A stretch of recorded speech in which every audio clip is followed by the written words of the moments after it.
പഠിക്കണം എന്നുള്ള അതിമോഹത്തോടു കൂടി പോയിട്ട് നോക്കുമ്പോൾ നല്ല വെയിൽ കൊണ്ട് എന്താ ടാൻ അടിച്ചിട്ടുണ്ട്.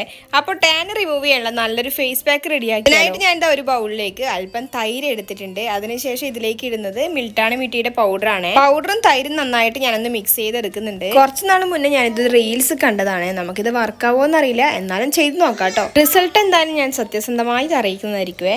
ഫേസിലും കഴുത്തിലും ഞാൻ നന്നായിട്ട് അപ്ലൈ ചെയ്ത് കൊടുത്തിട്ടുണ്ട്. ഫേസിനേക്കാളും കൂടുതൽ എനിക്ക് കഴുത്തിനാണ് ടാൻ ഇരിക്കുന്നത്. ഇനി നമുക്കിതൊന്ന് ഡ്രൈ ആവുന്നത് വരെ വെയിറ്റ് ചെയ്യാം. അപ്പോൾ അത് ഡ്രൈ ആകുമ്പോഴേക്കും നമുക്കിനി അടുത്തതായിട്ട് വേണ്ടത് നേന്ത്രപ്പഴമാണ്. നമുക്കിപ്പോൾ പഴത്തിന്റെ തൊലി മാത്രമേ ആവശ്യമായിട്ടുള്ളൂ. അപ്പോൾ ഞാനിതാ പഴത്തിന്റെ തൊലി എടുത്തിട്ടുണ്ട്. നമ്മുടെ പാക്ക് ഇവിടെ നന്നായിട്ട് ഡ്രൈ ആയിട്ട് വന്നിട്ടുണ്ട്. ഡ്രൈ ആയ പാക്കിലേക്ക് ഞാനിതാ നമ്മുടെ പഴത്തിന്റെ തൊലി ഇതുപോലെ ഒന്ന് മസാജ് ചെയ്ത് കൊടുക്കുന്നുണ്ട്. നമ്മുടെ പരിപാടി ഇവിടെ കഴിഞ്ഞിട്ടുണ്ട്. അതിനുശേഷം ഞാൻ എന്താ ഫേസ് നന്നായിട്ട് വാഷ് ചെയ്ത് വന്നിട്ടുണ്ട്. അപ്പോൾ നിങ്ങൾക്ക് റിസൾട്ട് കാണാനായിട്ട് പറ്റും. അത്യാവശ്യം ടാനൊക്കെ നന്നായിട്ട് പോയിട്ടുണ്ട്. അപ്പോൾ ഇത് 2 ദിവസം അടുപ്പിച്ച് ചെയ്യുകയാണെങ്കിൽ നന്നായിട്ട് ടാൻ റിമൂവ് ആവുക. അപ്പോൾ ബൈ, സീ യു.